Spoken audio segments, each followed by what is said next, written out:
Palace 1, Southampton 0, joined by Adrian here. Adrian, what a result. Many Palace fans wasn't even expecting us to get even a point out of this game, but Palace once again prove us wrong, go into the game, get all 3 points, keep a clean sheet, and Wilfried Zaha on the scoreline. You can't get any better than that. No, you can't. I've got to admit, they played for each other today, and they were up for it, really up for it. You know, I think it's the best I've seen since lockdown. You know, when we came back off lockdown, it was like they first game, they were brilliant, and then they lost their mojo. Today, I think they all played for each other, and they wanted to be there. Exactly. Wilfried Zaha, which we've talked about, not only him, lots of other players. We were talking about whether they're up for the job, you know, if they're going to be performing at a high standard after what happened last season. But they proved us all wrong today. And, you know, some people weren't thinking like that. But for me, I was always on the basis of that these players, they wasn't really playing for Roy, but today they clearly played for Roy. And I can't doubt them by any means. But let's talk about Wilfried Zaha's goal in the first half. It was a weird first half in the sense that we didn't dominate the ball, but on the counter-attack and going forward, we were more dangerous than Southampton. We were creating more chances. And that one chance that Wilfried Zaha had from Andrew Townsend's cross, back in the net, and simple, 1-0 up. And since then, we pretty much control the game. Oh, definitely. Like, you know, it's good to see Zaha get into those like sort of situations as well. You know, he stood back off the defence as that ball came in, and it gave him plenty of time to put that ball where he wanted to. Like, great goal thing. But I've got to take my hat off. I thought Andrew Townsend was brilliant in the first half. Like, you know, he chased back. He wanted to be on the ball all the time. And then when we came out second half, I thought Southampton sort of dominated a little bit without sort of scaring us, really.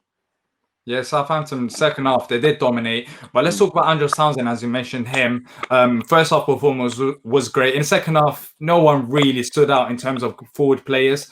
I think this is a big season for Andros. In terms of last season, he didn't have his greatest of seasons, in my personal opinion. I thought he could have been a bit better, bit more effective. But if Andros plays like this, then you can't really drop him, can you? No, you can't. You can't. The thing is, like, when he's on it like he was this like first half, you can't touch him. You really can't. You know, I would rate him as good as Zaha today. Like, his touches, the way, you know, he wanted the ball, and like he played, like, you know, between Zaha and him played for each other. You know, they were crossing over, doing what they done like not last season, the season before. You know, exactly. And we haven't seen much of that. And that's the thing. Last season, we were so static in our positions where if Wilfried Zaha played on the left-hand side, that's it. Wilfried Zaha's on the left-hand side. He's not going to cut in or he's not going to interchange with strikers.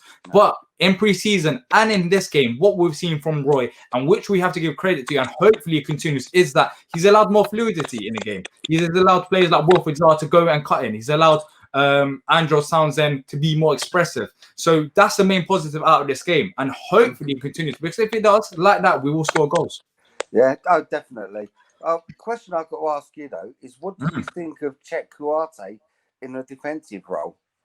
Yeah, he's not starter, but he was arguably lots of people's man of the matches today. Yeah. He stood out. He stood out. He stood out in defense, playing alongside Scott Dan. And Czech Kouyaté, we have seen him play there once or twice, but he's not a starter. And in preseason, he has started, and in this game, and it looks like his spot right now. Because let's be honest, if Gary Cahill comes in, you can't really drop Kouyaté, can you? No, you can't. No. Yeah, you can't. So you can't. And I think Scotty Dan's had a pretty good preseason as well as today.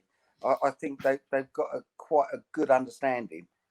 Yeah, it's an interesting combination because no one really saw it coming, unless injuries will happen, of course, which has happened once again for Palace. It seems like even though we've got the players, lots of them are out injured. But in the second half, let's talk about Vicente Guaita as well. Jacob Kouyaté was massive in defence, but Guaita, he is as significant as Wilfried Zaha is going forward in terms of his stops. And last season, he done that as well. He done that as well. What a second half by Vicente Guaita. Saved us literally for 3 points. All day.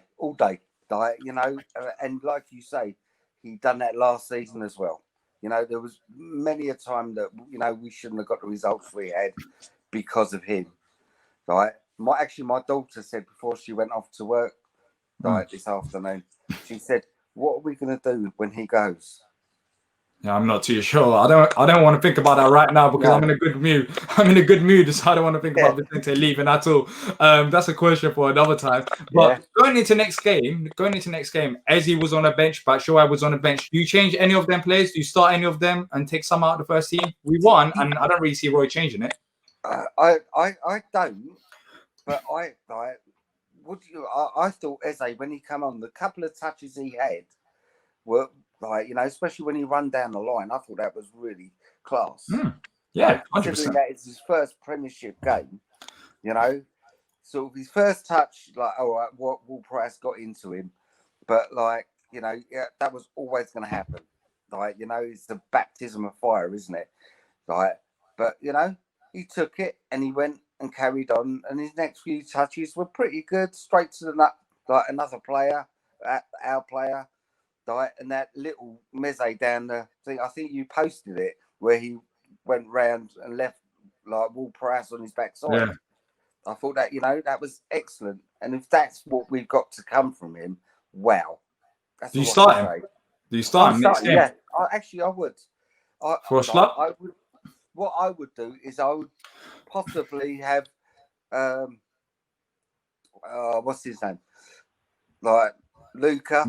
And MacArthur, right, and have Eze out where Schlupp was, because I think Schlupp's more a bit part player. He wasn't getting back as much, and I think Eze would be the one because he will interchange with Zaha as well.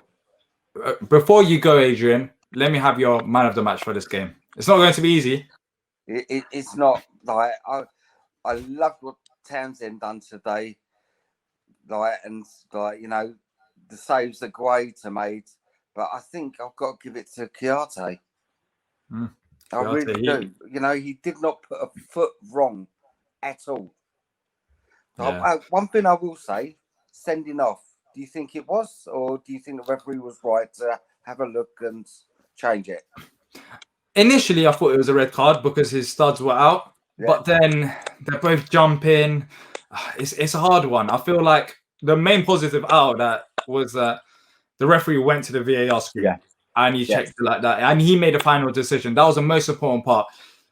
Kyle Walker-Peters, he doesn't seem like the kind of person who intentionally would go out to hurt Tyreek Mitchell. It seemed like both of them were jumping, and at the heat of the moment, he just put his foot out.